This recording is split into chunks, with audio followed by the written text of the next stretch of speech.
C'est une affaire sordide aux multiples rebondissements. Une affaire qui commence en octobre 2005 par la découverte d'un cadavre de nourrisson dans un sac abandonné sur un balcon. Lorsque les parents sont interpellés, les deux autres enfants de la mère, Jason et Melissa, ne sont pas avec eux. Les policiers ne les retrouveront pas vivants. Ils ouvrent le coffre et ils trouvent là aussi des sacs poubelles avec les corps des enfants. Le frère et la sœur ont été empoisonnés. Alors, qui, du beau-père ou de la mère, est l'instigateur de ces meurtres? Le beau-père, visiblement manipulateur et flambeur, ou la mère, qui semble froide et insensible? Je ne l'ai jamais vu pleurer ou exprimer le moindre sentiment. Il ne faudra pas moins de 2 procès pour que la justice perce le mystère qui plane entre les époux Staines. Quelle était la nature de leur relation? Pour quelles raisons ce couple a-t-il empoisonné Jason et Melissa?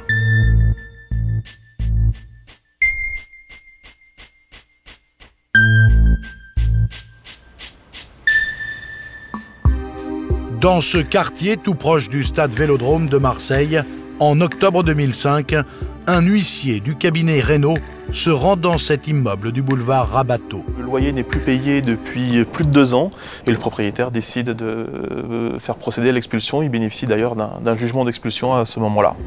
L'huissier monte au 6e étage. Personne ne répond. L'huissier fait vider entièrement l'appartement par les déménageurs qui l'accompagnent. Et lorsque l'un des déménageurs se dirige vers le balcon, il aperçoit des sacs poubelles. Et machinalement, sans doute maladroitement, il donne un coup de pied dans l'un des sacs. Et ce sac s'ouvre et toutes les personnes présentes dans l'appartement sont prises d'une odeur de putréfaction. À l'intérieur, il découvre quelque chose d'inimaginable. Le cadavre décomposé d'un nourrisson. La brigade criminelle de Marseille est immédiatement chargée de l'affaire. Les enquêteurs interrogent les voisins, mais personne n'a vu les locataires depuis plus de 15 jours. Il s'agit d'un couple, Jean-Paul Staines, 36 ans, et Marie-Hélène Martinez, 26 ans. La voiture du couple, qui est une BMW, n'est plus garée dans le quartier comme d'habitude. Marie-Hélène Martinez a déjà 2 enfants d'un précédent mariage, Jason, 7 ans, et Melissa, 8 ans. Ils vivent ici tous les 4 et la mère était sur le point d'accoucher d'un 3e enfant. Les époux Staines sont immédiatement inscrits au fichier des personnes recherchées. Le lendemain de cette découverte, la police reçoit l'appel d'un hôtelier de Salon de Provence. Il déclare qu'un couple s'est installé chez lui en pension complète depuis maintenant presque 1 mois et qu'il craint qu'ils ne partent sans payer. Ça faisait un long séjour qu'ils étaient là, ils avaient payé une partie et ils nous devaient encore pas mal d'argent. Donc ça s'est passé le vendredi soir où dans la semaine, notre directeur, en discutant avec la réceptionniste, lui a demandé de voir avec lui pour récupérer qu'il vienne payer. Donc oui, je passerai. C'était 1 fois, 2 fois, 3 fois. Mais le couple ne se présente pas pour payer sa note. Et puis cet homme et cette femme semblent étranges aux yeux de l'hôtelier. Ils prétendent être venus se reposer après une fausse couche éprouvante. Mais leur comportement semble inadapté à cette situation. Et mon directeur, il y a quelque chose qui a cloché, quoi. Il y a quelque chose qu'il ne sentait pas. En sachant que lui, la réaction qu'il a eue en ayant perdu un enfant, la façon de parler et de répondre, en fait, il y avait ce décalage, quoi. Il voyait que c'était pas... quelque chose qui n'allait pas. Donc il a demandé à notre réceptionniste d'appeler la police à tout hasard pour voir s'il n'y avait pas quelque chose sur ce personnage, quoi. La standardiste téléphone au commissariat de Salon de Provence pour signaler ses clients suspects nommés Staines. Ce nom, c'est celui du couple signalé 24 heures plus tôt lors de la découverte du cadavre d'un nourrisson à Marseille. Immédiatement, les policiers marseillais dépêchent 6 hommes à Salon de Provence. Ils m'ont demandé de les accompagner jusqu'à la chambre. Et puis ils m'ont demandé d'ouvrir la porte et ils sont rentrés dans la chambre. Les époux Staines sont interpellés à leur hôtel puis placés en garde à vue. Immédiatement, les policiers s'inquiètent de ne pas voir Melissa et Jason, les enfants de Marie-Hélène. Jean-Paul Staines leur révèle alors que les enfants sont morts un mois auparavant, d'après lui, d'une intoxication alimentaire. L'homme prétend d'abord ignorer où sont les corps, puis finalement, la mémoire lui revient. Il leur dit voilà, les corps sont dans le coffre d'une BMW dans un garage depuis plus de 3 semaines dans un quartier de Marseille. Staines conduit alors les policiers dans un parking du quartier des Vieux Cyprès à Marseille où est garée la voiture. Dans le coffre, les enquêteurs trouvent effectivement 2 cadavres putréfiés. 2 jeunes enfants morts, le cadavre d'un nouveau-né. Face à la brigade criminelle, le couple Staines va maintenant devoir s'expliquer sur ces 3 décès.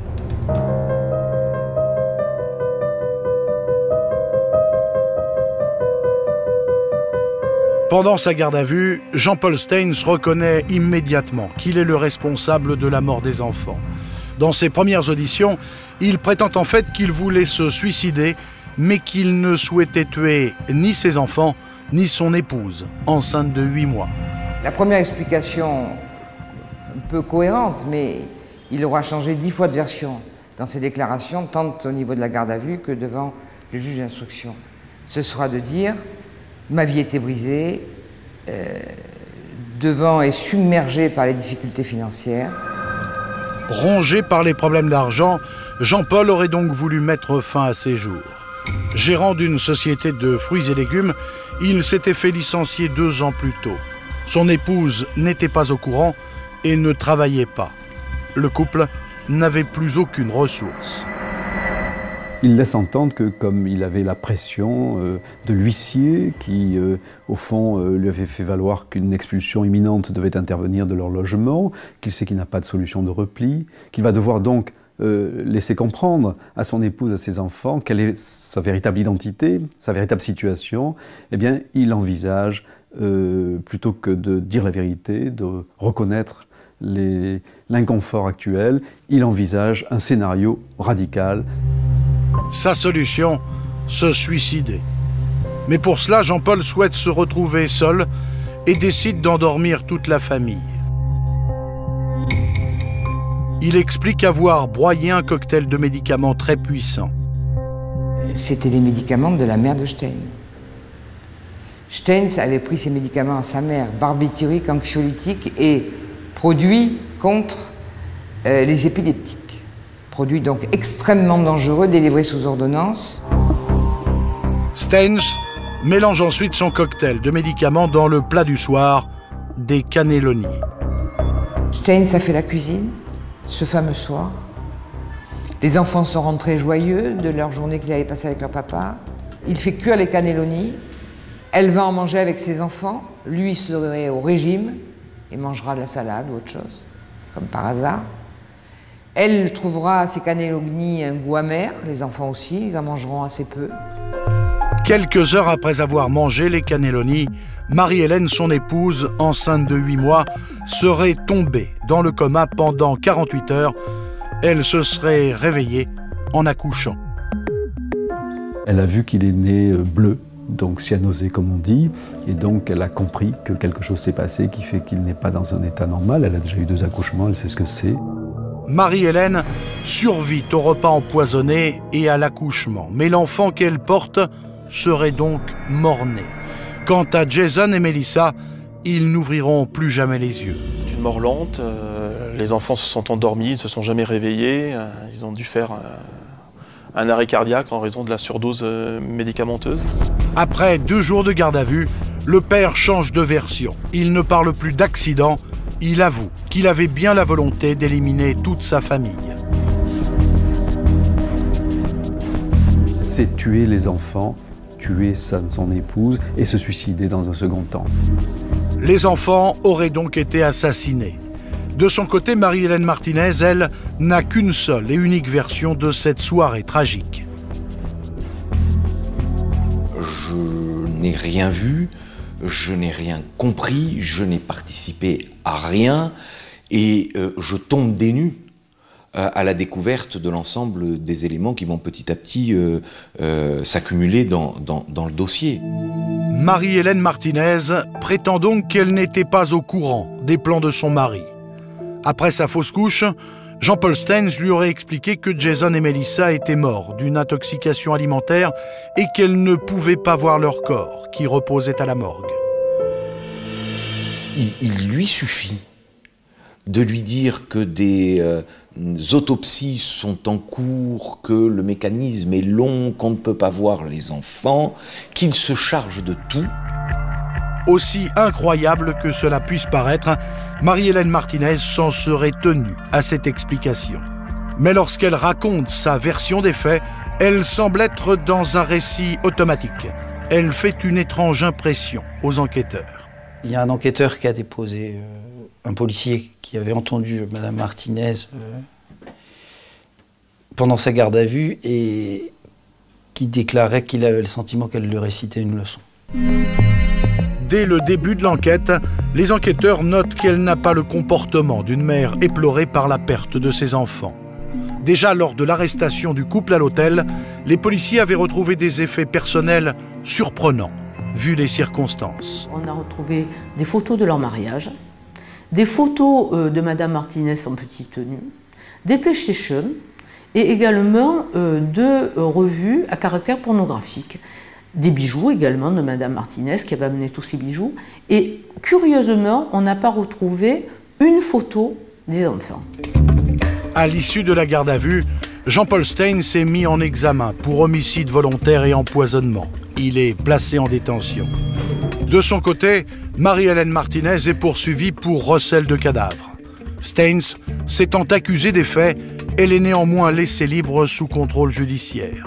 Mais Jean-Paul Stains est-il vraiment le seul instigateur de la mort des enfants?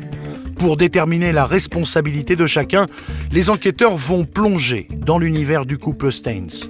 Leurs investigations vont s'orienter sur les profils psychologiques de Jean-Paul et de Marie-Hélène.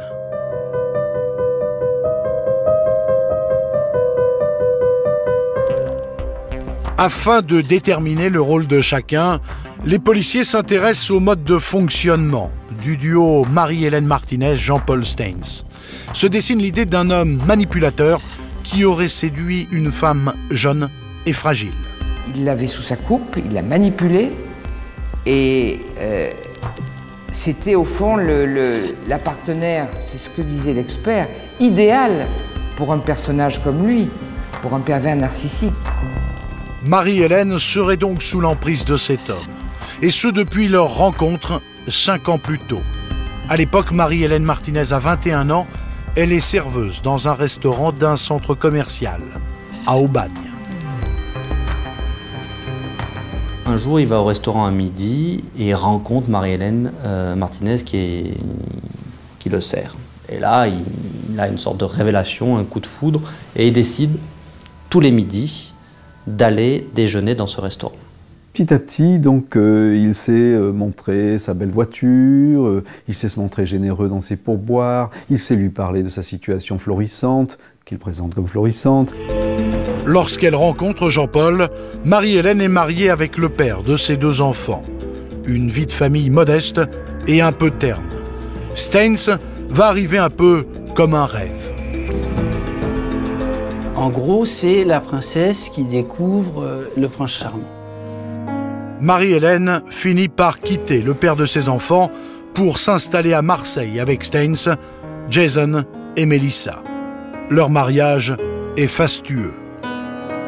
Il va louer des limousines lorsqu'il va faire une soirée, j'allais dire, de millionnaire, et que la fête bat son plein, le mariage bat son plein, on se rend compte qu'il veut en foutre plein la vue. Marie-Hélène vit un conte de fées. D'après les témoignages, il ne fait aucun doute que Jean-Paul Stains était fou amoureux d'elle et qu'il aurait été prêt à tout faire pour lui plaire. Il va, d'ailleurs en utilisant un certain nombre de subterfuges, tenter de lui faire croire au travers des voyages, au travers des séjours au ski, des restaurants, des sorties, etc., des projets également. Et il va laisser penser que finalement elle est rentrée dans un nouveau temps de son existence qui est un temps doré, un temps romanesque. Marie-Hélène n'a plus besoin de travailler. Le problème, c'est que la vie de Pacha coûte cher. En outre, l'année de son mariage, Jean-Paul a perdu son emploi. Pour entretenir les rêves de son épouse, il a volé de l'argent à son associé. Après son licenciement, Staines survit seulement de petites escroqueries. Tout le monde le décrit comme un escroc, c'est un escroc. Il a escroqué le père de son ami, Madame Guénaud, si je ne me trompe pas. Il a même escroqué sa propre mère. Il a escroqué ses associés. Jean-Paul s'enfonce dans le mensonge, fait croire à son épouse qu'il travaille encore. Il va jusqu'à promettre à sa princesse une villa à plusieurs centaines de milliers d'euros. Il recherchait des villas tout à fait extraordinaires. Et il avait d'ailleurs même donné son aval pour l'une d'entre elles qui était évaluée à 750 000 euros. En attendant la villa qu'il ne pourra jamais s'offrir, Jean-Paul ne paie plus les loyers de l'appartement boulevard Rabateau. Et contrairement à ce qu'il fait encore croire à Marie-Hélène, il n'est pas propriétaire mais locataire. Un locataire sur le point d'être expulsé. Comme Jean-Paul Staines ne veut surtout pas que Marie-Hélène apprenne qu'il est ruiné, il l'isole petit à petit. Il va commencer à l'isoler socialement, familialement, amicalement. Il va lui prendre les clés de il va lui soustraire les clés de la boîte aux lettres. Elle n'aura même plus les clés de la boîte aux lettres. Elle n'a pas les clés de la maison, c'est-à-dire qu'elle ne peut pas sortir sans lui. Jean-Paul va prévenir le directeur de l'école que la famille va déménager. Les enfants sont déscolarisés pendant 1 an. Il indique que ce n'est pas la peine de scolariser les enfants 1 mois pour qu'ils soient déscolarisés dans quelques semaines, qu'ils seront immédiatement scolarisés dès qu'ils auront acquis leur nouveau domicile, et elle va le croire. Et elle va le croire avec d'autant plus de facilité qu'il prend en charge, et plutôt très bien, c'est ce que l'on sait dans ce dossier, l'éducation des enfants. Pire, Antoine Correllejo, l'ex-mari de Marie-Hélène, n'arrive plus à voir ses enfants. C'est un homme qui était très attaché à ses enfants, qui se battait pour les voir. Donc il est allé 15 fois, 16 fois au commissariat de police pour déposer plainte. Malgré toutes ces démarches, il n'obtient leur garde qu'épisodiquement. Pendant toute cette période, Marie-Hélène s'en serait entièrement remise à Staines. Elle l'aurait cru aveuglément, le laissant tout décider de leur vie. Pour elle, Staines est un dieu, tout ce qu'il dit est parole d'évangile. Marie-Hélène serait-elle sous influence ou faussement naïve? A-t-elle une responsabilité dans la mort des enfants? La suite de l'enquête va jeter une ombre sur son innocence.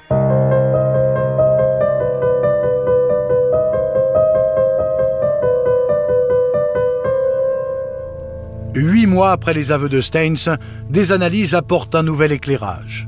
Il s'agit d'expertises de cheveux qui vont fournir aux enquêteurs des données supplémentaires. Des informations que les autopsies de Jason et Melissa n'ont pas pu délivrer. Et on va s'apercevoir qu'ils ont pris ces médicaments dans des doses extrêmement importantes, sur une durée de 9 mois, antérieure aux faits. Peut-être plus que 9 mois, mais on ne peut pas aller au-delà puisqu'on n'avait pas, les cheveux n'étaient pas assez longs. Jason et Melissa auraient donc été empoisonnés régulièrement et surtout bien avant d'avoir ingéré des médicaments mélangés au cannelloni. Et selon les experts, il était difficile, voire impossible, de ne pas se rendre compte de l'état des enfants. En règle générale, et en particulier chez les enfants, on voit, il y a des manifestations cliniques, il suffit de les observer, on voit lorsque quelqu'un est sous sédatif. Soit les enfants auraient été complètement amorphes et endormis, soit surexcités. Il serait donc difficile de croire que leur mère, qui les voyait tous les jours, ne se soit aperçue de rien. Nécessairement, elle avait vu les enfants drogués. À partir de ce moment-là, tout ce qu'elle racontait, on se rendait compte qu'elle mentait.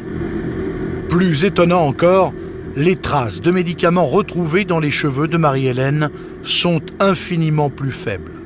Elle affirmait pourtant avoir été empoisonnée comme ses enfants le soir de leur dernier repas.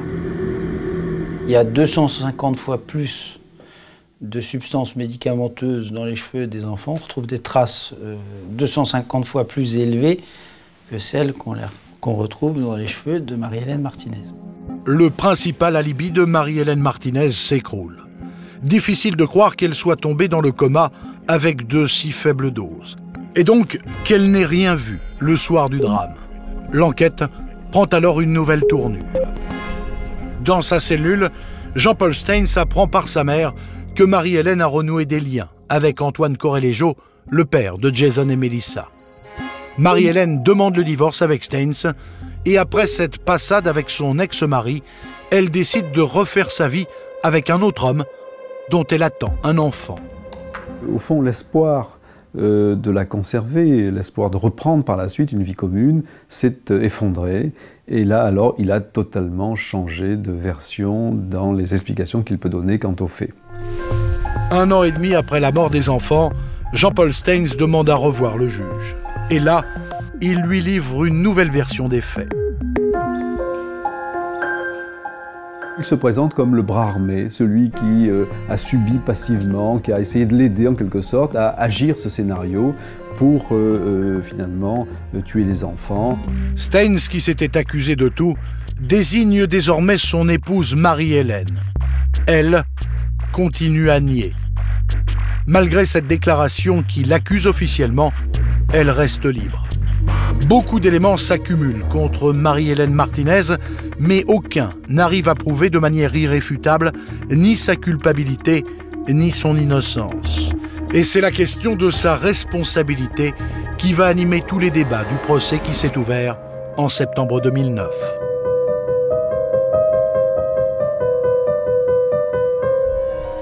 Si Jean-Paul Stains est en prison depuis 4 ans lorsque son procès débute, Marie-Hélène Martinez arrive libre, au bras de son nouveau mari. Immédiatement, son attitude choque. Elle est arrivée le jour de l'audience, étonnamment, comme si on était en fait sur les marches à Cannes, et on a été sidérés de voir qu'elle arrivait tout apprêtée, maquillée, avec des lunettes noires. On a vu arriver une star. L'ambiance devient électrique. La tante de Jason et Melissa est convaincue de la culpabilité de Marie-Hélène Martinez. Elle est furieuse de la voir libre. Tu as tué mes neveux et ma nièce! Grosse pute! Tenez-vous dit, il faut se calmer. Tu cries que j'ai autre chose que me frapper! Grosse pute! Ce procès, celui de Jean-Paul Stains, le meurtrier présumé, devient très rapidement celui de Marie-Hélène Martinez. Car les jurés doivent essayer de déterminer si oui ou non cette femme a participé au meurtre de ses enfants. À la barre, la froideur de Marie-Hélène Martinez surprend tout le monde. Même quand on abordait des problèmes extrêmement délicats, même quand on parlait des autopsies, qu'on parlait des enfants, qu'on avait quand même retrouvés en état de putréfaction dans le coffre d'un véhicule, elle n'a jamais, ou je ne l'ai jamais vue, pleurer ou exprimer le moindre sentiment. L'image de l'épouse sous emprise, naïve et victime de son mari, va aussi se ternir. Marie-Hélène semble au contraire avoir une certaine influence sur les hommes qui partagent sa vie. Au procès, 3 d'entre eux sont présents. Stains, bien sûr, mais aussi son nouveau compagnon et son ex-mari. Quand elle était à la barre, et quand on l'a été interrogée, et ça je ne l'avais jamais vu, il y avait 3 hommes qui la regardaient d'une façon complètement... enfin, c'était des amoureux éperdus. On avait Stains qui était dans son box, le père des enfants, M. Correlejo, qui la regardait avec une affection débordante, et on avait la personne avec qui elle avait fait donc un 4e enfant, alors qu'elle avait été laissée libre, qui lui-même est venu à la barre et qui la défendait becs et ongles. Antoine Correlejo, le père des enfants, est donc à ses côtés pour la défendre.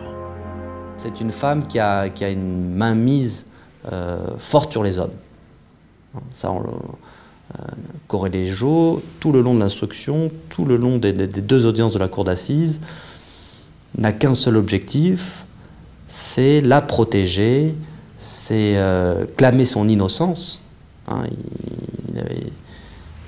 il était partie civile, mais partie prenante dans la défense de Madame Martinez. Pour déterminer le rôle de Marie-Hélène, les experts vont devoir répondre à une question essentielle. A-t-elle, oui ou non, mangé le plat de cannelloni empoisonné? Si ce n'est pas le cas, elle n'était pas dans le coma au moment des meurtres comme elle le prétend. Une première analyse de ses cheveux montrait la présence de médicaments en faible quantité, mais dans une deuxième analyse, effectuée 18 mois après les faits, on ne retrouvait rien. Et en fait, j'ai expliqué à la cour que Mme Martinez faisait des traitements cosmétiques. Elle est authentiquement brune, elle se fait teindre en blond. Et bien le fait de faire des traitements cosmétiques fait qu'on ouvre les écailles des cheveux. Et lorsque vous ouvrez les écailles, vous perdez ce qui est incorporé. Les analyses ne peuvent donc pas déterminer si Marie-Hélène a mangé ou non les cannelloni. S'il est établi que les enfants ont été empoisonnés pendant au moins 7 mois, les époux Staines nient farouchement être impliqués dans cet empoisonnement. Mais comment leur mère a-t-elle pu être aussi aveugle, n'avoir rien décelé d'anormal chez Jason et Melissa? Un manque de clairvoyance, un manque d'attention, tout aussi imputable au père des 2 enfants, qui, lui non plus, n'a rien vu. Lorsque le papa de Jason et de Melissa va les prendre au mois d'août pour les congés, il s'apercevra jamais que les enfants sont soit abattus, soit fatigués, soit dans un état anormal. Lors des audiences, les questions autour de la responsabilité de Marie-Hélène restent donc pour la plupart sans réponse scientifique formelle. Les jurés vont alors s'intéresser au volet humain de l'affaire, et notamment au comportement de Marie-Hélène lorsqu'elle vient de perdre 3 enfants et qu'elle s'installe à l'hôtel avec Staines. Elle ne demande pas des nouvelles de ses enfants. Elle se contenterait de sa version à lui qui lui indiquerait les enfants ont été empoisonnés. Pour l'instant, ils sont à l'hôpital à Timone, on fait des prélèvements. Elle ne passera pas un seul coup de téléphone. Et encore une fois, ils vont passer 3 semaines en menant grand train dans cet hôtel. On va au restaurant, on va au zoo. Ce détail choque particulièrement les jurés. Comment une mère peut-elle à ce point oublier la mort de ses enfants pour aller admirer des animaux sauvages? Staines, de son côté, frappe également par sa froideur. Staines, c'est un homme à sang-froid, c'est-à-dire qu'il encaisse tout. Donc du coup, quand on lui donne la parole, il va lui répondre, mais toujours sur un ton qui confine parfois jusqu'à l'indifférence, mais qui sonne faux pour les jurés. Quant au soir fatal, Jean-Paul Staines développe sa dernière version. Tout aurait commencé le samedi, la veille de l'empoisonnement, lorsque Marie-Hélène Martinez aurait compris qu'ils étaient ruinés et sur le point d'être expulsés. Leur situation financière ne leur permet plus de continuer. Il faut repartir, quitter cet appartement, une autre vie, une autre ville, et on ne peut repartir que sans les enfants. Et donc elle lui demande d'empoisonner les enfants. Ce que me confie M. Staines, c'est que c'est elle qui lui remet des médicaments. Mais face aux jurés, Marie-Hélène Martinez nie totalement avoir été la donneuse d'ordre dans cette affaire. Après 5 jours de débat, les jurés délibèrent. Jean-Paul Staines est condamné à 20 ans de prison ferme. Marie-Hélène Martinez, elle, est condamnée à 10 ans de réclusion. L'annonce du verdict retentit comme un coup de tonnerre. Convaincue de la culpabilité de Marie-Hélène, la tante de Jason et de Melissa craque. 10 ans pour avoir tué 2 enfants. Elle n'a pas que 10 ans. Et elle ne fera pas 10 ans de prison. Elle ne fera rien. Marie-Hélène prend alors une décision très risquée. La cliente vient de me dire « Je suis innocente, je veux faire appel ». Marie-Hélène refuse donc sa condamnation à 10 ans de prison. Mais en faisant appel, son avocat, lui, ne cache pas qu'elle prend un vrai risque. Je voulais jouer la sécurité, partant du principe qu'avec 10 ans de prison, elle était libre au bout de 5 ans. et que même si elle était innocente, c'est horrible à dire, son innocence de toute façon était discutable. Pour ce nouveau procès, Marie-Hélène Martinez décide donc de prendre de nouveaux avocats. Sa ligne de défense va tenir sur un objectif, essayer de chasser l'image de la femme froide et insensible qui lui avait été reprochée lors du premier procès.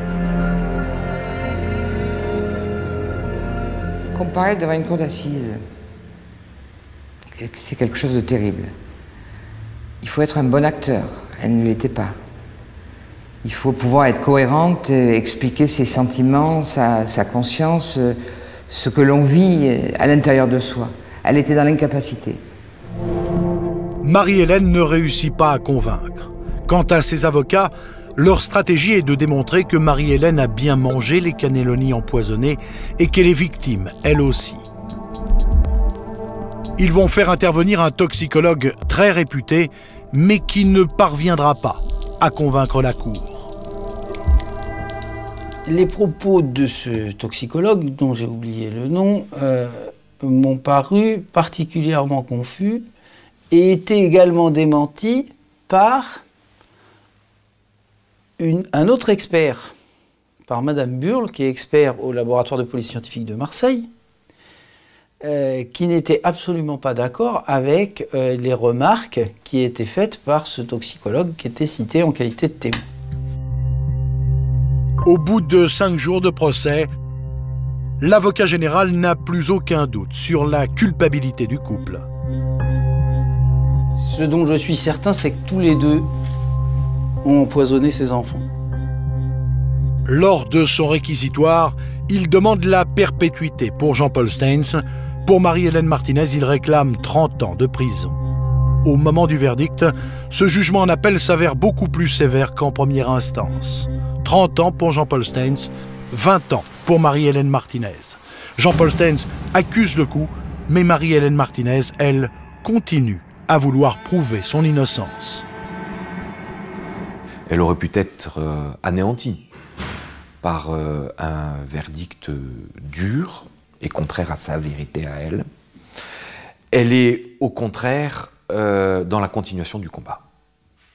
On va former un pourvoi en cassation, on va jusqu'au bout se battre. Ce pourvoi en cassation est rejeté un peu moins d'1 an après ce procès en appel de Draguignan. Marie-Hélène Martinez ne lâche rien. Dernièrement, ses avocats ont décidé de faire un recours devant la Cour européenne de justice. C'est l'histoire d'une mère accusée d'avoir empoisonné ses 3 enfants. Dès le départ, le regard il était posé sur moi. Que ça soit ma famille, que ça soit le service hospitalier, et puis de toute façon, le lendemain, j'étais vue comme une pestiférée. Nathalie serait atteinte du syndrome de Munchausen par procuration, une forme rarissime de maltraitance parentale qui fait d'elle le suspect numéro 1. Chez les enquêteurs, ça fait tilt. Pour eux, maintenant, c'est limpide. On avait une situation inexplicable, et maintenant, on a un syndrome qui expliquerait tout. Son procès s'est ouvert en octobre 2011 devant les assises d'Aix-en-Provence. Car des mois d'enquête n'ont pas suffi à résoudre tous les mystères de l'affaire des enfants empoisonnés.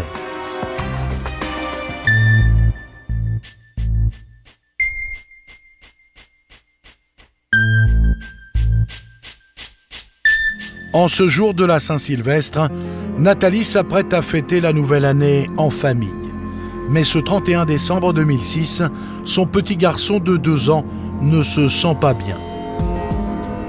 On le sent un peu vaseux, avec des yeux un peu gonflés, mais comme il avait une bronchiolite suraggravée, donc on pensait que ça venait de là, tout simplement. C'est le 31 décembre, ils ne sont pas arrivés à joindre le médecin traitant. Et c'est pour ça qu'ils partent à l'hôpital.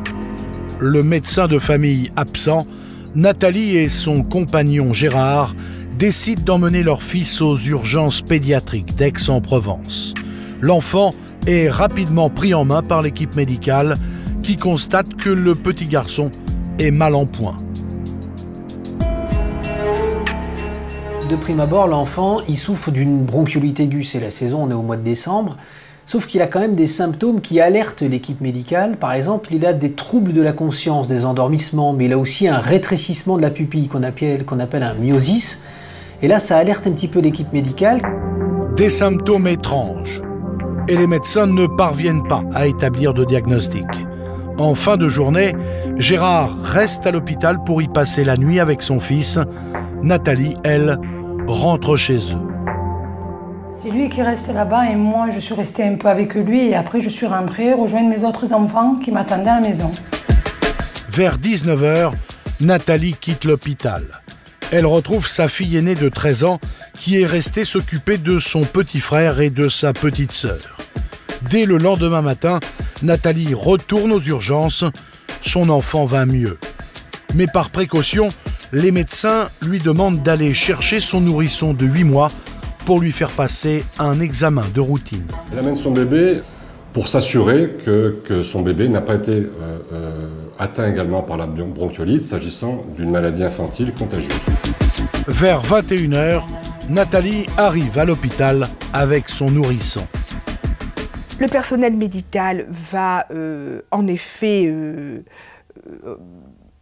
confirmer que le petit bébé a bien la bronchiolite, mais que par contre ce n'est pas extrêmement grave, ça ne mérite pas une hospitalisation et donc pas de difficulté, elle peut retourner chez elle avec son bébé. Mais Nathalie préfère rester à l'hôpital auprès de son mari et de son fils, toujours hospitalisés. Lorsqu'une heure plus tard, vers 22 h 30, l'état de santé de son nourrisson va subitement se détériorer. Mon fils est endormi dans mes bras comme un bébé qui s'endort tout simplement. Et après j'ai vu que la façon, quand je le bougeais dans les bras et que quand je voulais partir, sa tête elle partait en arrière, alors qu'un bébé en principe, quand on le soulève, du plus ou moins, il ouvre un peu les yeux. Et à ce moment-là, j'ai dit, bon, il y a un problème, je suis repartie. J'ai dit, est-ce que vous pouvez regarder mon fils parce que je trouve qu'il a un sommeil qui n'est pas normal. L'équipe médicale place le bébé sous surveillance dans une chambre, à part. Inquiète, Nathalie reste à son chevet. Moi, je suis restée avec mon fils. Et là, il lui avait mis un genre de pince pour voir la respiration quand on respire. Et là, moi, je me suis aperçue que ça descendait, parce que c'était à 95, et c'est descendu à 20. Et moi, j'ai vu mon fils qui ne respirait plus. Tout va s'enchaîner très rapidement, c'est-à-dire que le bébé de 8 mois va développer les mêmes symptômes que son frère aîné de 2 ans, difficultés respiratoires, mais aussi troubles de la conscience, somnolence incontrôlée, myosis, rétrécissement des pupilles, et le bébé de 8 mois va très rapidement s'enfoncer jusqu'à faire un premier arrêt respiratoire, un deuxième arrêt respiratoire, un troisième arrêt respiratoire. Le nourrisson est plongé dans un coma profond. Il présente des symptômes peu ordinaires pour un si jeune bébé. Il faut agir vite. Des analyses urgentes sur le sang prélevé immédiatement sur l'enfant révéleront la présence de morphine et donc l'enfant ne pourra être sauvé que grâce à l'injection d'un antidote morphinique. Il est évident que sans cette intervention, le jeune bébé de 8 mois serait décédé. Le bébé est sauvé, mais le diagnostic est inquiétant. Il faut savoir que la morphine, c'est un produit qu'on ne prescrit pas, qu'on ne donne pas à des enfants de moins de 6 ans. C'est très dangereux. Donc c'est une anomalie pour le corps médical de trouver de la morphine dans le sang d'un enfant. Les médecins font très vite le lien avec son frère hospitalisé la veille. Des tests approfondis sont alors réalisés sur les 2 enfants et les résultats sont pour le moins surprenants. Vont se rendre compte qu'il y a absorption de morphine pour les 2 enfants. Non seulement il y a de la morphine donc dans le sang des 2 enfants, mais qu'en plus c'est à des taux de concentration très élevés puisque le garçon de 2 ans a un taux de morphine 4 fois supérieur à une dose thérapeutique. Et ce qui fait peur, c'est que le bébé, lui, a une dose 10 fois supérieure à la dose thérapeutique qu'on aurait pu prescrire. Ces 2 enfants intoxiqués à la morphine, Nathalie a du mal à y croire. À vrai dire, je ne savais pas trop où j'étais. Parce que moi, je me suis dit, qu'est-ce qu'on a raté, qu'est-ce qu'on a... Enfin, pas qu'est-ce qu'on a fait, parce qu'on n'avait rien fait, mais qu'est-ce qui nous arrive? Moi, j'étais perdue. De toute façon, Je ne savais plus où j'habitais. Comment ces enfants ont-ils pu absorber de la morphine? C'est naturellement les parents que les médecins vont tout d'abord interroger. On m'a demandé s'il y avait quelqu'un qui se droguait chez moi. Et je leur ai dit non, pas du tout. Ils vont se tourner vers les parents et ils vont leur demander quels sont les médicaments que vous donnez à vos enfants. Allez les chercher, rapportez-les nous, parce que nous, on va regarder si dans ces médicaments, il y a des traces de substances morphiniques. Ils cherchent à savoir d'où peut provenir la morphine dans le sang de ces deux enfants. Nathalie se charge de rapporter les médicaments. Les médecins les analysent, mais aucun ne contient de substance morphinique. Mais alors, comment ces enfants ont-ils pu en absorber? Les parents ne l'expliquent pas. Les médecins n'ont donc pas le choix. Ils décident de faire un signalement. Nous sommes dans l'obligation d'avertir le procureur. Nous, on a dit allez-y, il n'y a pas de souci. Quand on a raison reproché, on ne va pas... Nous, on a dit allez-y, faites. Mais on ne pensait pas qu'il allait se passer tout ça. L'hôpital passe la main au procureur.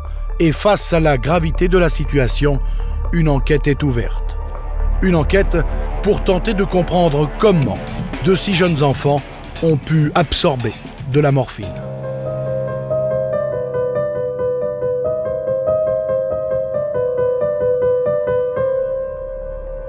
Huit jours après l'hospitalisation des deux jeunes garçons, la brigade de recherche d'Aix-en-Provence débute son enquête. La première démarche est de se rendre immédiatement, bien entendu, au domicile de cette famille. Nathalie et Gérard vivent au cœur des vignes, près d'Aix-en-Provence, avec leurs 3 enfants en bas âge et 2 adolescents que Nathalie a eus d'un précédent mariage. Nous prenons contact avec les parents, Nathalie et Gérard, qui, dans un premier temps, ne peuvent donner aucune explication sur le fait que leurs enfants aient été intoxiqués à la morphine. Mais les gendarmes trouvent rapidement une première piste. Nous prenons contact avec le médecin de famille qui nous donne une information importante selon laquelle le père, Gérard, en courant de l'année 2006, s'est fait prescrire pendant plusieurs mois un antidouleur puissant. Il s'agit du Moscontin, dont le principe actif est la morphine. Un médicament à base de morphine pour calmer un mal de dos dont souffre Gérard depuis plusieurs mois. Un médicament puissant qu'il ne supporte pas bien. Il en avait pris 1 ou 2 fois, mais comme ça lui avait fait du mal, donc il a décidé de l'arrêter. Les enquêteurs vont perquisitionner la maison du couple à la recherche de ces boîtes de Moscontin. On ne va pas retrouver de boîtes de médicaments chez lui, donc on va se demander où est-ce qu'elles ont bien pu passer. Il indiquera en avoir donné une boîte à sa mère qui travaillait dans une maison de retraite à Marseille. Il indiquera en avoir donné une plaquette à sa belle-sœur qui souffrait de mal de dos. Mais au final, on ne sait pas ce que sont devenues toutes les autres boîtes de Moscontin. Gérard, lui, a toujours affirmé s'être entièrement débarrassé de ce médicament. Mais les enquêteurs profitent de cette perquisition pour ne pas repartir les mains vides. Nous récupérons ainsi au domicile tous les aliments infantiles, que ce soit les poudres, que ce soit les laits, que ce soit tous ces éléments-là. Nous récupérons également les biberons.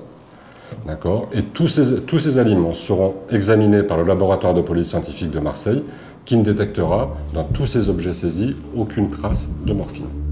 Le lendemain de la perquisition, les enquêteurs font examiner tous les enfants du couple. Des prélèvements sanguins, urinaires, mais aussi capillaires sont effectués. Et les résultats sont alarmants. Le laboratoire nous indique que non seulement les 2 jeunes garçons ont été exposés à la morphine, mais également leur sœur un peu plus âgée. On trouve des traces de morphine dans ses cheveux. Un 3e enfant aurait donc été intoxiqué à la morphine. Les expertises vont permettre d'en savoir encore un peu plus. Un des experts va indiquer que cette prise morphinique se situerait entre la mi-novembre 2006 et janvier 2007, et que les enfants auraient été exposés de 1 à 5 fois. 3 enfants empoisonnés, des absorptions répétées, ces nouveaux éléments orientent les enquêteurs. Cet aspect répétitif des intoxications devient de plus en plus incompatible avec le caractère accidentel. Pour les gendarmes, les enfants ont donc été volontairement intoxiqués. Et les résultats de l'expertise vont permettre de définir l'heure et la date d'absorption de morphine chez les 2 garçons. Ainsi, le petit de 2 ans aurait ingéré le médicament le matin du 31 décembre.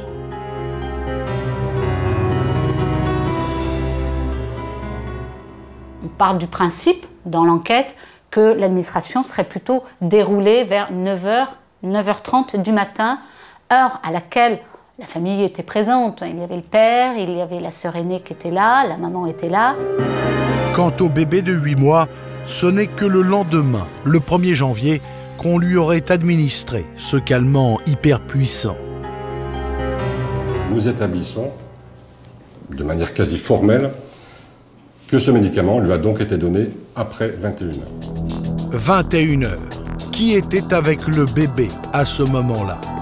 Les enquêteurs vont procéder par élimination.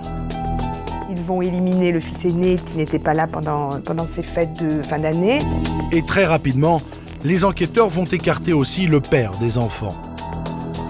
Il est resté à l'hôpital d'Aix le 1er janvier, de manière continue, de 14h30 jusqu'à ce que Nathalie arrive avec le bébé après 21h. Donc, à 21h, créneau d'administration de la morphine, Gérard n'était pas avec son bébé de 8 mois. Pour les gendarmes, il ne reste plus alors que 2 personnes susceptibles d'avoir administré la morphine. Nathalie, la mère des enfants, et sa fille, une adolescente de 13 ans. On sait qu'il lui a été donné à partir de 21h. On a vu que la maman est arrivée à l'hôpital d'Aix-en-Provence à 21h18. Il faut environ une trentaine de minutes de temps de trajet entre le domicile parental et l'hôpital d'Aix-en-Provence.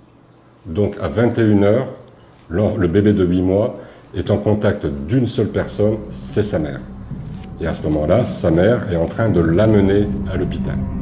Les soupçons se resserrent désormais sur la mère. Et un témoignage va venir conforter les enquêteurs, celui de sa fille aînée.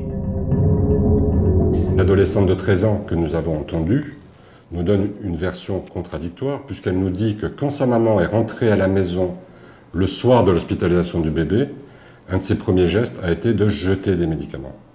Et puis, elle reviendra sur cette déposition en disant qu'elle a été mal comprise, elle a été mal entendue, parce qu'en réalité, lorsque sa mère revient, dans la nuit, elle dort.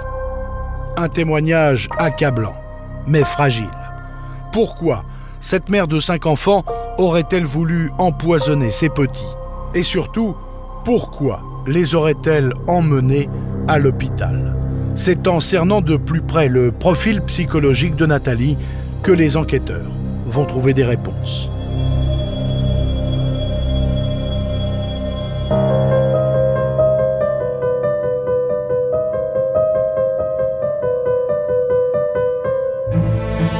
Dans le cadre de l'enquête, les gendarmes font appel à un expert psychiatre.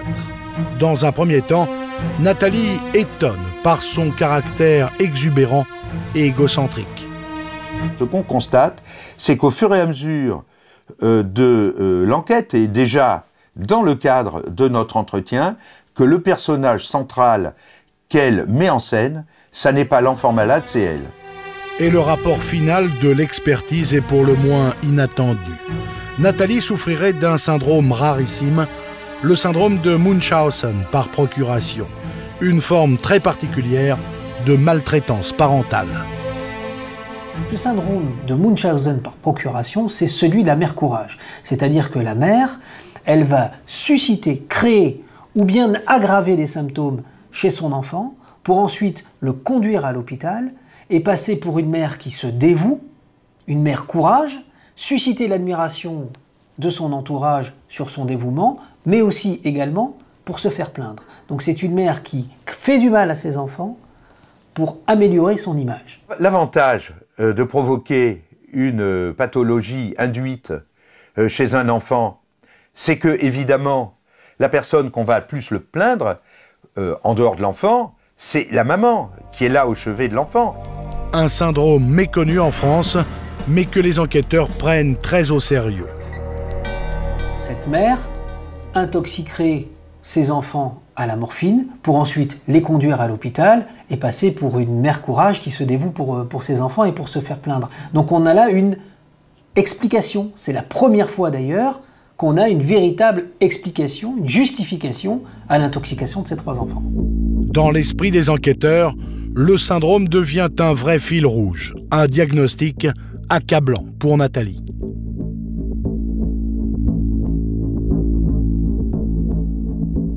Dans ses conclusions, l'expert indique qu'il y a un réel danger à ce que la mère reste au contact de ses jeunes enfants. Donc nous communiquons immédiatement cette information au parquet d'Aix-en-Provence, qui saisit le juge des enfants, lequel prononce une ordonnance pour que les enfants soient retirés du domicile parental. Accompagnés d'assistantes sociales, les gendarmes sont chargés de cette délicate opération. Je ne vous cache pas que ça a été très pénible, ça a été extrêmement pénible. Forcément, les parents ne comprenaient pas. Donc il a fallu beaucoup palabrer, nous avons usé de beaucoup de diplomatie, notamment en indiquant que c'était vraiment pour le bien-être des enfants et qu'il fallait les protéger, il fallait les retirer du domicile, les protéger, tant que nous, enquêteurs, nous ne pouvions pas répondre à la question fondamentale, comment les enfants ont-ils pu être empoisonnés?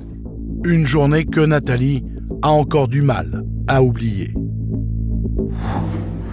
Là oui, là c'est dur. C'est dur parce qu'il n'y a plus personne. C'est dur dans le sens où vous savez que voilà, vous n'allez plus les voir. Enfin, vous n'allez plus les voir. On vous les prend. Vous savez pas ce qui va se passer après du tout. Hein. Parce qu'ils rigolent pas. Hein. Quand ils arrivent, vous pouvez faire ce que vous voulez. Ils ont l'ordre de vous les prendre et ils vous les prennent. Les 3 jeunes enfants et l'adolescente de 13 ans sont aussitôt emmenés dans un foyer d'accueil à Martigues. Et une semaine plus tard, Nathalie est placée en garde à vue. Pendant toute sa garde à vue, elle niera avoir donné de la morphine à ses enfants. Le dernier jour, ils ont fait venir mon mari et mon fils l'aîné pour venir me parler justement, pour me poser des questions, pour me demander si c'est moi ou si c'était pas moi. Ils ont joué un peu sur ça. Moi, je regardais mon fils et j'ai dit, si je te dis que c'est pas moi, c'est que c'est pas moi. Et mon fils, il a osé regarder en leur disant, si ma mère me dit que c'est pas elle, moi je la crois. Nathalie est mise en examen pour tentative d'empoisonnement sur ses 3 enfants. Elle est incarcérée à la maison d'arrêt des Baumettes à Marseille. Je me suis retrouvée là-bas. D'abord, je me suis dit, qu'est-ce que je fous ici hein?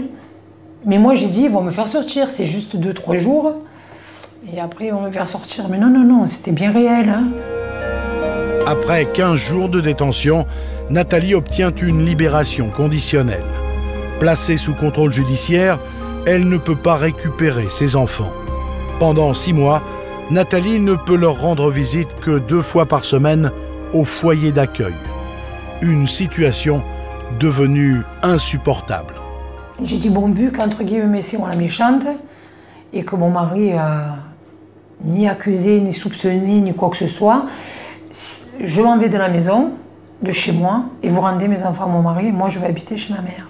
Et au bout de 15 jours, l'avocat des enfants qu'on avait pris a téléphoné à mon mari en disant, vous pouvez aller chercher vos enfants le 12 juillet 2007. Et moi je suis partie de chez moi le 11 juillet 2007. Pour que mon mari puisse récupérer les enfants, il est allé les chercher. Nathalie s'installe alors à Marseille, chez sa mère, en attendant son procès. Un procès qui va s'ouvrir seulement 4 ans plus tard, devant la cour d'assises d'Aix-en-Provence. Nathalie encourt alors la réclusion criminelle à perpétuité.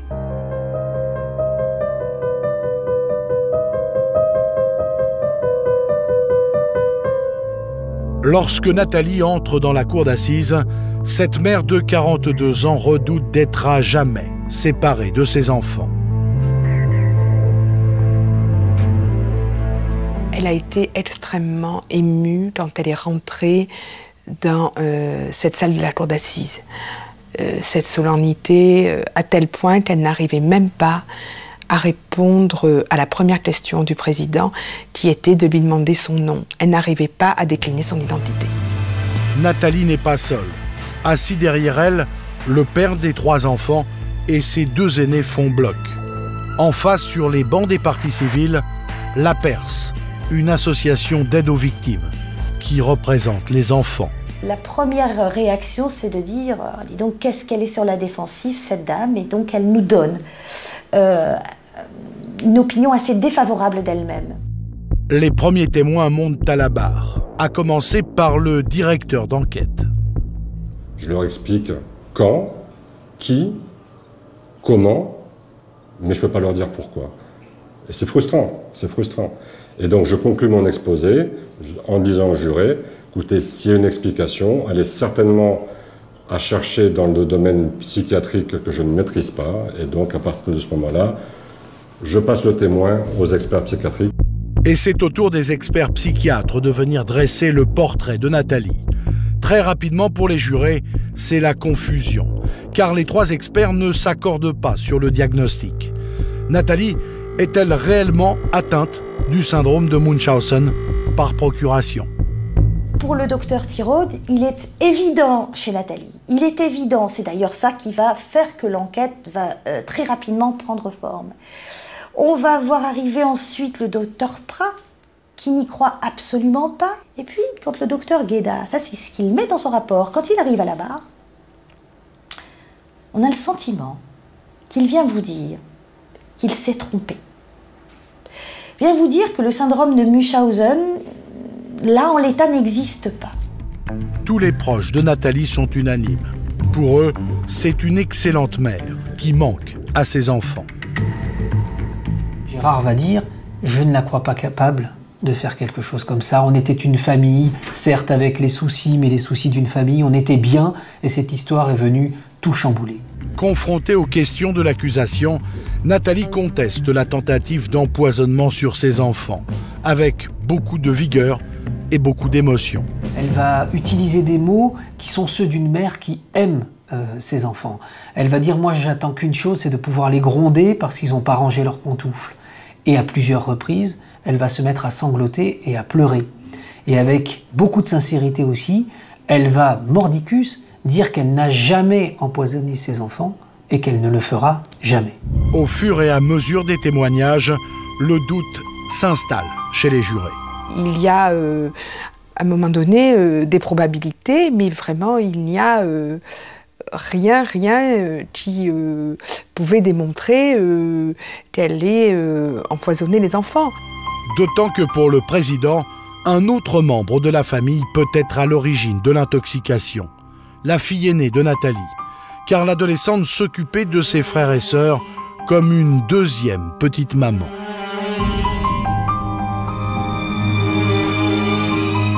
Elle s'en occupait beaucoup pour soulager sa maman. Elle les habillait, elle leur donnait le bain, elle leur confectionnait les repas, elle leur donnait les repas. Alors, à quelques minutes des délibérations, le président pose une ultime question à l'accusé. Je vous demande une dernière fois, est-ce que c'est vous ou votre fille qui avez intoxiqué vos enfants avec de la morphine? Et là, Nathalie va être très claire, non, ni l'une, ni l'autre.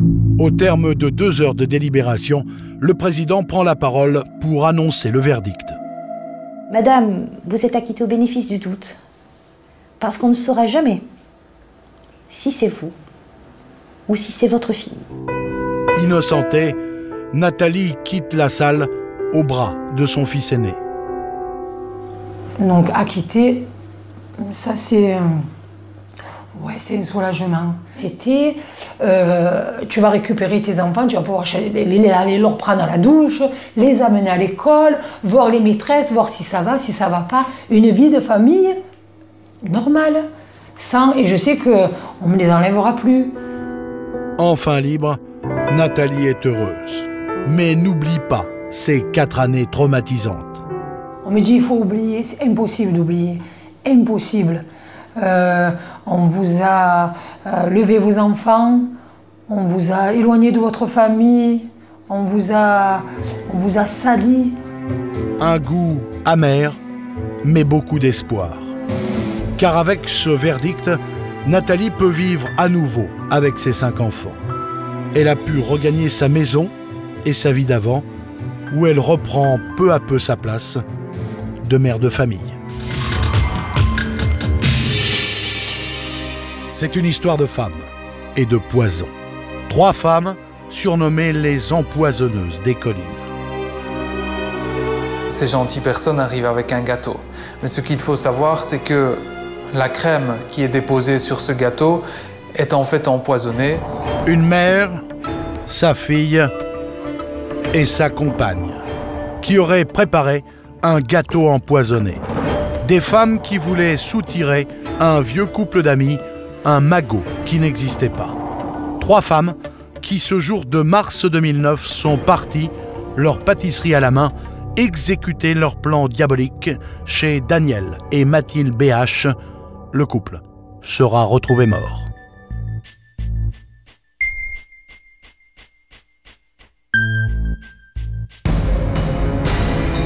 C'est un lundi de printemps. Comme tous les lundis, Janine se rend chez Daniel et Mathilde BH. Chaque début de semaine, elle vient faire le ménage chez ce couple de retraités presque invalides, un couple qui vit dans une maison isolée en rase campagne dans les Ardennes belges, en dehors du village d'Anvin. Mais ce matin-là, lorsque Janine frappe à la porte, personne ne répond. Aucun bruit. La femme de ménage, elle cherche un passage, elle contourne le jardin et elle s'aperçoit que par derrière, en tout cas, on peut accéder à la maison, ce qui est aussi tout à fait inhabituel. Donc elle rentre dans la maison et là, elle trouve le corps de monsieur et de madame BH. Alors monsieur BH, lui, est allongé sur le flanc, la tête repose contre le sol. Par contre, madame BH, elle, est allongée sur le dos. Visiblement, il porte des traces de violence, donc ça inquiète très vite cette dame qui appelle les secours immédiatement. Quelques heures plus tard, la famille stupéfaite apprend la mort du couple. Et ce jour-là, nous n'étions au courant de rien, nous savions juste qu'il s'était passé quelque chose à Anvin, que Daniel et Mathilde étaient décédés. Mais nous ne savions rien sur les faits. Nous avons pensé tout d'abord à un incendie. Pour nous, voilà, il fallait une explication. Qu'est-ce qu'il s'était passé ? Daniel BH et sa femme Mathilde sont des enfants du pays. Daniel a même un surnom que tout le monde connaît, le Baron, car toute sa vie, il a travaillé comme jardinier au château du village. Daniel, c'était quelqu'un qui avait une prestance très imposante de par sa stature. Il était très grand et assez costaud. Il aimait bien être reçu comme un roi et il recevait aussi comme un roi. Un couple connu, mais un couple sans histoire. Un couple de retraités que les policiers découvrent assassinés. On a appris très vite, par la médecine légale, que les 2 victimes auraient été étranglées. Étranglés, dans leur propre salon. Pourtant, Daniel et Mathilde BH sont des gens prudents, très vigilants. Des retraités fragiles qui n'ont pas l'habitude d'ouvrir leurs portes à tout le monde. Étant méfiants, ils ne recevaient pas des gens qu'ils ne connaissaient pas, mais bien des gens avec qui ils avaient des liens d'amitié ou qu'ils connaissaient depuis longtemps. Alors, qui a donc pu pénétrer chez les BH? À qui le couple a-t-il ouvert sa porte? Grâce aux voisins, les policiers vont vite découvrir que ce jour-là, la veille de la découverte des corps des BH, ils n'étaient pas seuls dans leur maison. Très vite, on a pu apprendre qu'ils attendaient une visite pour le dimanche après-midi. J'ai vu 2 vélomoteurs avec 3 personnes qui descendaient ici la route. Cet après-midi-là, les BH ont donc des invités. Des invités que Marie-Jo, la voisine, entrevoit quelques instants dans leur salon. Elle est en effet passée à l'improviste pour déposer un bouquet de fleurs au couple de retraités. Il y avait effectivement une dame qui était là, qui buvait de la bière. Il y avait d'autres personnes, quelqu'un dans la cuisine que j'entendais mais que je n'ai pas vu, et quelqu'un dans le jardin que j'avais vu en arrivant, mais qui ne s'est pas montré non plus. Plusieurs personnes qui la mettent très vite mal à l'aise. La personne qui était là présente ne m'inspirait pas trop confiance. Elle avait un peu l'air spécial, donc je ne suis pas restée, prétextant que je travaillais au jardin pour pouvoir repartir aussi vite. Ces invités sont des femmes. 3 femmes dont les enquêteurs obtiennent très tôt un signalement assez précis. On parle très rapidement de 3 dames qui doivent venir de René, une mère avec sa fille et l'épouse de sa fille. 3 femmes venues du village voisin. Jacqueline Dert, sa fille Isabelle et Mélissa Fruit, la compagne d'Isabelle. 3 drôles de dames. Mélissa et Isabelle vivent ensemble à René, à 8 km du couple BH. En moins de 12 heures d'ailleurs après la découverte des corps, les 3 femmes sont interpellées à leur domicile respectif. Pendant l'interrogatoire, les 3 femmes vont avouer qu'elles étaient bien au domicile de Daniel BH et de sa femme Mathilde le dimanche 22 mars 2009.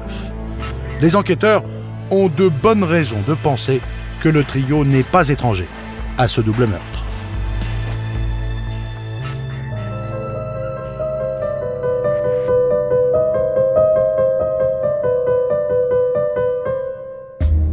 Les 3 femmes sont liées depuis longtemps au couple BH. Plus particulièrement 2 d'entre elles, Isabelle la fille et Jacqueline la mère. Voilà 30 ans qu'ils se fréquentent. Surtout d'ailleurs, Jacqueline la mère et Daniel BH.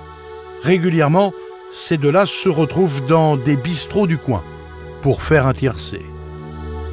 En fait, elle faisait des tiercés pour Daniel BH, lequel fournissait l'argent pour les mises et lui disait que s'il y avait des gains, il partagerait les gains. Mais leur amitié ne s'arrête pas là. Jacqueline et Daniel sont intimes. Ils entretiennent des relations sexuelles, des relations rémunérées. C'était plus complexe que de la simple prostitution parce qu'en même temps, Jacqueline Dert bénéficiait aussi de la gentillesse de Daniel BH. Daniel connaît donc plutôt bien la mère, mais aussi la fille, Isabelle. Quand ils sont décédés, on a découvert une grande photo d'Isabelle Dert, une photo format A4, un portrait d'elle. Pour avoir une photo comme ça, Daniel devait avoir beaucoup d'estime pour cette personne. Les 2 femmes viennent donc régulièrement chez les BH. Un peu paumées, elles ont une vie de misère. Une situation qui touche le couple de retraités. Ils avaient certainement une tendance à prendre en pitié certaines personnes qui étaient dans le besoin et se lier d'affection avec ces personnes. Daniel les accueille donc volontiers chez lui. Pourtant, les 2 femmes ont une très mauvaise réputation. Jacqueline, la mère, traîne dans les bistrots de René. Sans emploi, elle vit de petits larcins et de prostitution. C'est quelqu'un qui a vécu une vie de détresse, avec des épisodes d'alcoolisme, des épisodes où on fréquente de jour en jour les cafés, et où finalement la préoccupation est de se lever le matin, de se poser la question de savoir comment on va faire pour manger, qu'est-ce que je vais faire peut-être pour me divertir, et en pensant que le soir on va se recoucher. Jacqueline élève seule sa fille Isabelle. Une femme aux allures de garçon, une jeune femme traumatisée par sa mère. Son enfance n'a rien été d'autre qu'une enfance de souffrance. Vous avez quelqu'un qui est trimballé par sa mère dans les cafés, qui est amené, nous dit le dossier, à être prostitué auprès de personnes qui sont beaucoup plus âgées. C'est quelqu'un qui, au plan psychique, est évidemment traumatisé par ces éléments-là. Ça, c'est ce qui caractérise sa personnalité, au point qu'elle en vient à nous dire « Penser à un homme me dégoûte ». Maltraitée par les hommes, Isabelle finit par choisir de vivre avec des femmes. Mais l'amour va la conduire en prison. Elle est mise en cause pour le meurtre de son ex-compagne, Rosita. Elle n'aurait pas supporté un épisode où elle a développé des sentiments de jalousie, à savoir, selon sa version, qu'elle a retrouvé sa propre mère au lit avec celle qu'elle aimait plus que tout. Isabelle étrangle sa compagne. Elle a donc déjà tué. Un crime passionnel pour lequel elle est condamnée à 25 ans de prison. C'est là-bas qu'elle rencontre sa future compagne, Mélissa. Mélissa qui rend visite à une amie. Elles vont finir par se marier. Mélissa, la dernière pièce du trio, est là. Isabelle est libérée après avoir effectué un tiers de sa peine. À sa sortie, elle veut se reconstruire. Isabelle retourne vivre dans son village natal à Renay avec Mélissa, sa nouvelle compagne. Le couple vit à quelques kilomètres des BH. Et ces deux femmes ont besoin d'argent.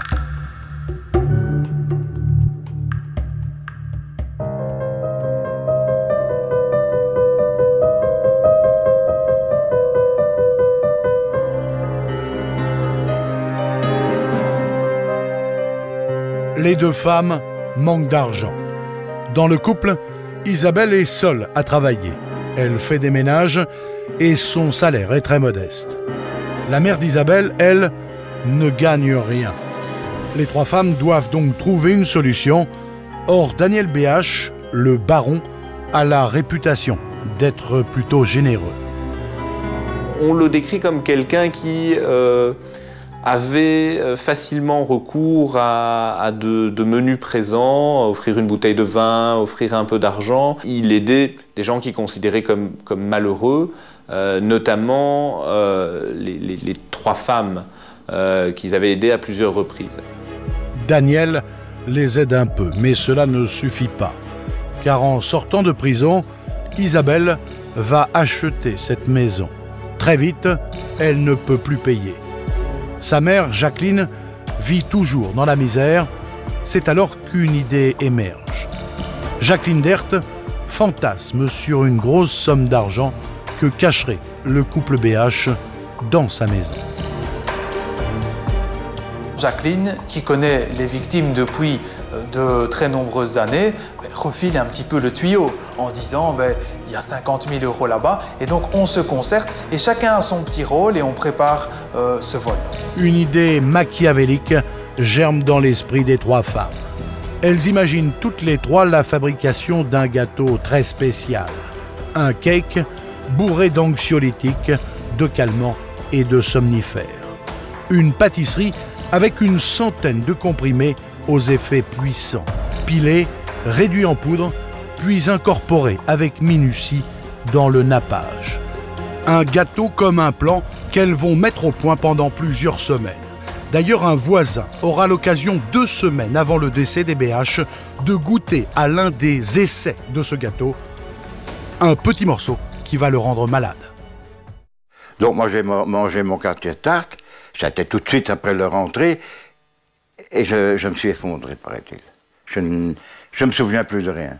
Je ne vais pas dire qu'on l'a fait pour empoisonner, on m'a voulu surtout m'endormir, pour avoir le temps de chercher et de trouver. De chercher quoi et de trouver quoi? Ah ben ils ont trouvé mes 30 000 francs. Hein.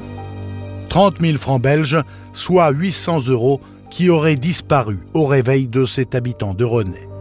Dans cette affaire, un non-lieu sera prononcé, mais le scénario est étrangement similaire à celui que les trois femmes ont imaginé pour le couple BH. Une fois que le goûter du couple BH est prêt, il n'y a plus qu'à leur rendre visite, leur servir une part de gâteau, attendre qu'ils s'endorment et voler leur magot.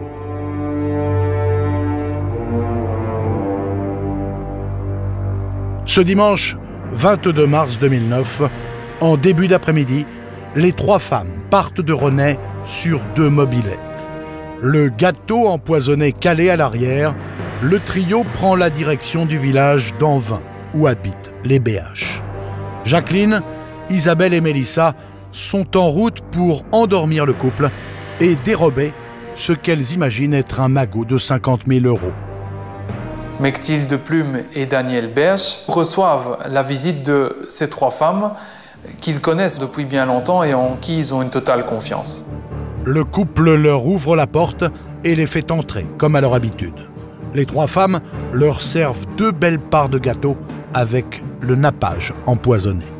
Monsieur BH, lui, s'assied dans son fauteuil pour regarder la télévision, il s'endort très très vite.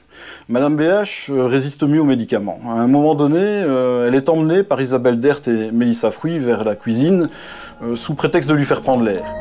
Car si Daniel s'endort sous l'effet puissant des somnifères, Mathilde, elle, n'a mangé du gâteau qu'avec parcimonie.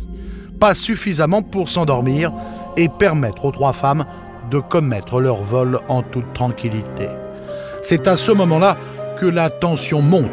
Le plan des 3 femmes ne se déroule pas comme prévu. J'étais avec mon mari dans la véranda et nous avons vu 2 femmes derrière, là.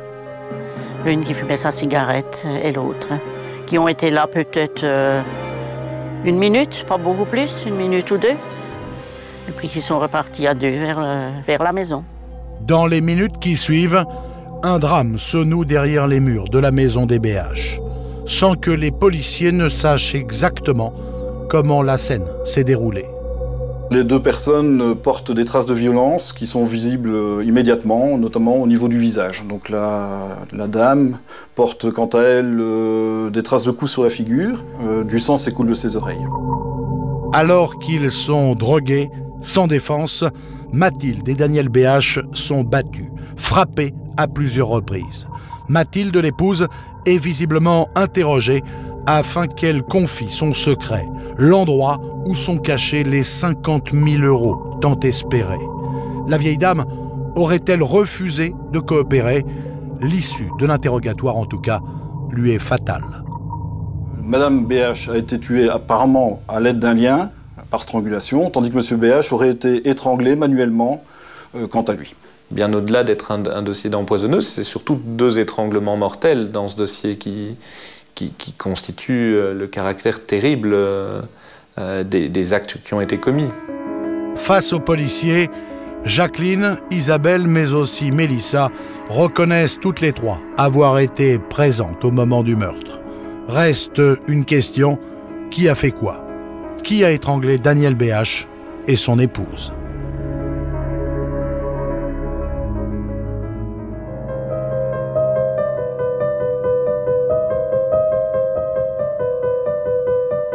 Trois femmes, 3 empoisonneuses. Sont-elles toutes coupables ou n'y a-t-il qu'une seule étrangleuse? Qui de Jacqueline, Isabelle ou Mélissa a achevé Daniel BH et son épouse de ses propres mains? La grande question pendant ce procès, c'est qui a tué effectivement le couple de septuagénaires? Pendant plusieurs mois, la police va auditionner les 3 suspectes. Donc on a entendu à plusieurs reprises Jacqueline Dert, Isabelle Dert et Mélissa Fruit. On a eu des déclarations qui ont été très contradictoires. Pendant les 2 ans et demi en attendant le procès, les 2 filles portaient l'accusation sur la mère portait l'accusation sur les 2 filles. Aucun remords pendant tout ce temps-là, mais elle se jetait la balle.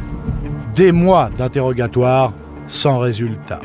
Aucune des 3 femmes n'avoue être l'assassin. Isabelle et sa compagne Mélissa assurent que ce ne sont pas elles, qu'elles n'ont pas tué le couple BH. Elles vont dire toutes les 2, on était venus aussi pour voler, il était bien prévu qu'il y ait un empoisonnement et qu'on endorme ces personnes, mais nous on n'avait pas l'intention de les tuer. Isabelle Dert dira, je suis montée à l'étage pour fouiller, et c'est pendant que j'étais à l'étage que ma mère qui avait trop bu a étranglé ces 2 personnes. Quand je suis descendu, j'ai juste vu Mélissa qui était choquée, je l'ai pris par la main et on est parti avant Jacqueline Dert. Jacqueline, la mère, et Mélissa, la compagne, auraient donc été seules dans la pièce au moment du meurtre. Mélissa affirme que ce n'est pas elle qui a étranglé les BH. Mélissa Fruit de dire, moi j'étais là, j'ai tout vu, mais j'étais paralysée par la peur. C'est Jacqueline Dert qui a étranglé ces 2 personnes. Jacqueline Dert, elle, accuse sa fille et sa compagne d'être les meurtrières. Elle serait innocente. Elle va dire oui, quand j'ai vu que les choses tournaient mal et que Mélissa Fruit et Isabelle Dert ont commencé à étouffer ou à étrangler les époux BH, je vais prendre mes jambes à mon cou et je vais partir. Et je pars en premier. Des accusations, des contradictions, des incohérences, le procès ne permettra pas de comprendre comment s'est déroulé le drame. Donc que s'est-il passé exactement? Qui a fait quoi? On demeurera toujours dans l'attente de ces explications. Elles ne viendront jamais. Mais Simone, l'une des voisines des BH, a une autre version. Le jour du crime, elle a passé l'après-midi sur sa terrasse qui donne sur la maison des BH. Elle assure que les 3 femmes sont reparties ensemble du domicile du couple de retraités. On les a vus repartir vers 18 h à 3, 2 vélomoteur avec un vélomoteur avec 2 femmes et un vélomoteur avec une. Si les déclarations et les témoignages n'expliquent pas ce qui s'est passé, l'enquête scientifique, en revanche, va révéler comment les victimes ont été étranglées. Grâce au prélèvement effectué par la police technique et scientifique, on a pu retrouver autour du cou des 2 victimes des fibrilles de cuir. Des fibrilles de cuir provenant d'une ceinture qui aurait servi à étrangler Mathilde BH. Les enquêteurs vont aussi découvrir des morceaux de tissu qui vont accabler Jacqueline Dert. Sur Monsieur BH, un nombre important de fibrilles de coton rouge a été également retrouvé.